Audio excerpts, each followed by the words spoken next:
morning, everyone. I am Lorraine. I am from Hayat Institute. I'm a nurse by profession.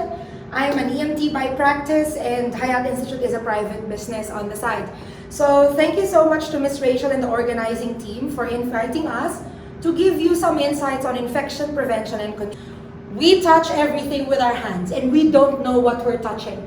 And because we don't know what we're touching, we might be touching things that can infect us. We can already be touching the organisms or the viruses and spread it to ourselves. Or worse, from ourselves to spread it to other people. That's why we have to keep our hands healthy, clean at all times rather. Hand practices: minimize touching your hair, biting your nails, touching spots, touching your mouth, touching bin lids, or raw food.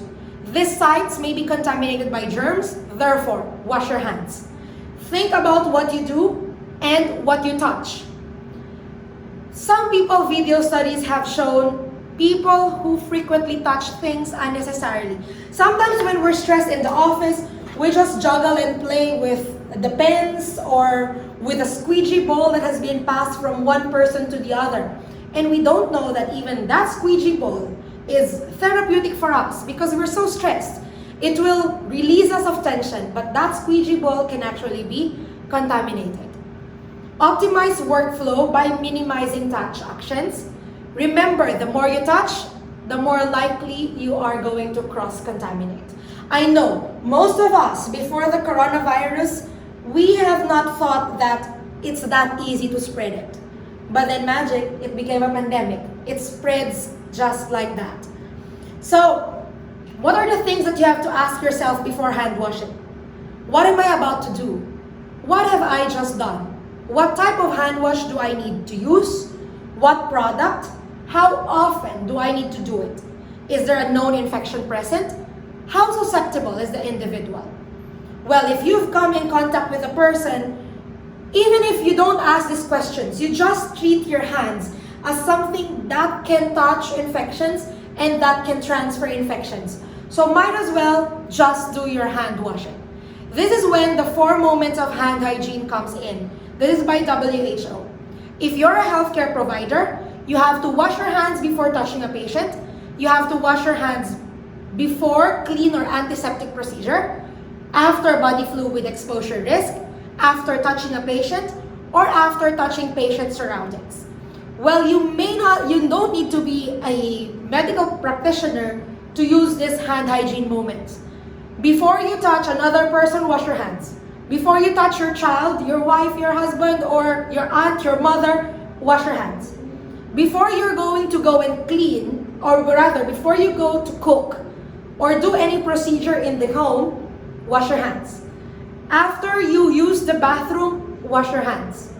After you touch maybe a patient or not a patient, wash your hands. After touching surroundings that you did not disinfect or foreign areas that you've come from outside and you've touched a lot of things, wash your hands. It doesn't have to be the 5 moments. It should just be always wash your hands. What are the 3 ways to effectively wash your hands? First, prepare. Remove all the jewelries that you do have. You don't need all of them because you don't need areas to be covering your hands. You want it free of all of these things. Wash and rinse your hands, and then dry your hands either with paper towel or a dryer. The question is, in the preparation phase, remove and check the appropriate cleanser and towels are available. Remove your wristwatch or any jewelry you may have forgotten to remove before starting your work. Make sure that there is an appropriate disposal for you to dispose your hand towels. So everything in its proper place. How to wash your hands? There's another video of 9 steps again. First step is you're going to wash your hands, wet your hands, your wrist, and your forearms using running water. Apply around 3 ml to 5 ml of liquid soap. Produce a good rubbing on your palm with interlocking your fingers. This is now step 3. After doing that, you have to rub the palm of your hand, ensuring that the fingertips and the fingernails are clean. Ensure that the back of the hands and the wrist are cleaned. Rub your fingers, lock it, maintaining a good lather, and ensure your wrists are cleaned. Rinse the hands around using running water. Thoroughly dry your hands, your wrist, and your forearms using a paper towel or a hand dryer. Turn off the top using the paper towel. You should not, after you wash your hands, do not touch the sink or the tap again.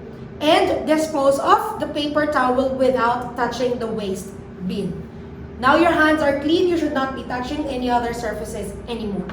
Usually, if you'll see at the diagram, yellow represents the most frequently missed areas of our hands. So in between our fingers are usually missed, and on the sides of our big fingers and our nails are usually missed. When we wash our hands, we wash the palms, but we forgot that in between the palms are curved areas that can be a place where your viruses might be staying, and our nails as well. Especially for ladies who are used to keep their nails long and also having a lot of jewelries all the time. So what about rubs, gels, antiseptics, and skincare? Of course, the more often we use the alcohol, the sprays, and disinfectants, it can also ruin our skin. Please note that this technique is not appropriate when hands are visibly dirty or after using the toilet. In these cases, hand washing is required. Hand rubbing should take you 20 to 30 seconds. Use a timer or count 1, 2, 3, 4, 5 in each of the following steps. Apply a palmful of alcohol-based hand rub in a cupped hand, enough to cover all surfaces of the hands.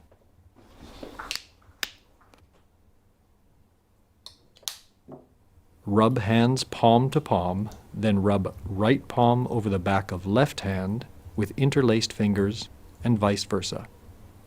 Rub again palm to palm with fingers interlaced. Rub the back of your fingers to opposing palms with fingers interlocked, repeating this action for each hand. Rub rotationally left thumb clasped in right palm and vice versa.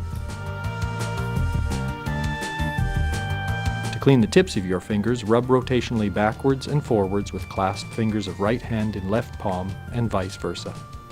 Once dry, your hands are now clean and safe.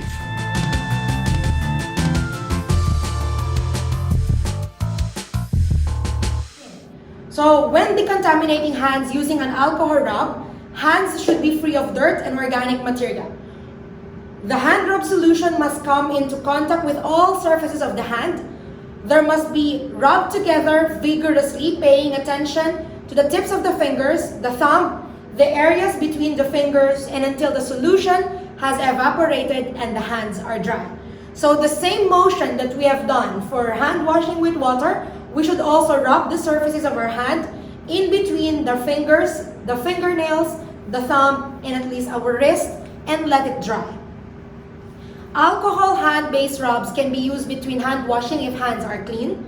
They are not cleansers and they do not have an effect on organic material. They are ineffective against spores and less effective against some viruses.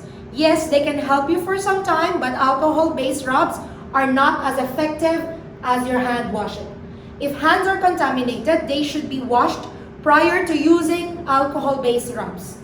All surfaces of the hands must be covered, and alcohol rubs or gels must be allowed to dry on the skin prior to starting any other procedure. So when you put the alcohol, do not touch anything else. Let it dry first in your hands and then you can resume what you're doing. Alcohol-based rubs can cause skin irritation in some people. Depending on the formulation, it can also leave your hands sticky. And again, it does not replace hand washing. So do not overly rely on them. Okay? Hand washing, people who actually fail to wash their hands is the most common cause of healthcare acquired infections. We find it inexcusable that compliance with guidance on hand washing is so poor, and management and control of hospital acquired infections has to take action. This does not only apply to medical practitioners, it also applies to us. Having poor hand hygiene and failing to wash our hands, especially when it's soiled and you feel that it's dirty, is inexcusable. Remember, by following hand hygiene guidelines, you are not only protecting yourself, but you are also protecting the individual, your colleagues, and your family. by taking time to do the right thing in the right way, would reduce the risk of spreading the infection. By doing this, you improve the outcome for you and the individuals around you. Let's keep the module. So how do we use the PPE or your personal protective equipment? The management and skills of the maintenance of equipment of infection control. How are these? When you say PPE, we're talking about personal protective equipment. In these days, we call them your gloves, your mask, or even your face shields. Wear PPE if identified on the risk assessment. Nowadays, risk assessment is very high for everyone. So to keep us all safe, wear the mask at all times. Some people opt to wear gloves and some people still opt to wear face shields. If you see any defect on your mask, on your face shield, if it is supplied by your facility, let them know so it can be replaced. Follow guidance for the use and the proper disposal. You don't leave your mask anywhere, you don't leave your gloves anywhere. There should be a proper disposal so these things do not contaminate other people or even people who are cleaning our buildings or our homes. Do not to use disposable PPE more than once. When we say disposable, we use it one time and once it's soiled, dirty, we replace it. It doesn't mean that you wear it for the entire day. Remember, when the mask is already damp or wet, you have to replace it. Follow hand washing routine and procedures at all times. For us in the medical field, it is our responsibility for the employers to provide the PPE on identified risk assessment. Ensure PPE provided is fit for the purpose and for everyone. Replace and replenish stocks as required and provide guidance for its correct use and disposal at all times. Personal protective equipment, if there's no blood, there's no body fluid, and there's no infection in a regular, normal day, PPE will not be required. If there's blood, body fluids, low risk of splashing, infection, or risk of contaminating products, aprons and gloves are required. But if you have everything, body fluids, high risk of splashing, infection, contamination risk, aprons, gloves, eyes protection, or your face shields are required. So that's the reason why we are wearing all of these things right now. Your gloves is an optional PPE or personal protective equipment nowadays. However, what are the advantages of wearing gloves? It provides barrier protection. It can prevent transfer from you, who's the one wearing it, to the individual or to the food or back and forth. It may not reduce the need for hand decontamination. It does not substitute decontamination. The difference between gloves for cleaning, support of individuals, and aseptic procedures, there are different gloves that you're wearing. There are plastic gloves, there are vinyl gloves, there are medical gloves. However, there is no specified type of gloves that is mandated by the government for all of us to wear right now. If you choose to wear gloves, make sure that you remember gloves do not replace hand washing. And that when the gloves are soiled, these gloves are considered dirty, your hands are dirty, you should not touch yourself. Because that gloves in itself can be a source of infection if we keep on touching ourselves or the individuals around us. So if you choose to wear gloves, remember to treat it like your hands and it does not replace decontamination. Well, these are medical related stuff. I think I will just keep it now. It took more than an hour as promised, but it will be sent to you. This is generally for staffs or for people who are working in a medical facility. Okay? Gloves and aprons are single use. It must be of the suitable size. Wear when there is a risk of being contaminated. Gloves do not substitute hand washing. Latex allergy also may be an issue, so you can change the different gloves if you choose to wear gloves. So gloves should be removed correctly to avoid cross-contamination. The video of how to remove gloves will also be sent to you to be guided accordingly. Single-use items are single-use. You cannot reuse them. Do not wear the mask you used yesterday and wear it again today. Or the same as for the gloves.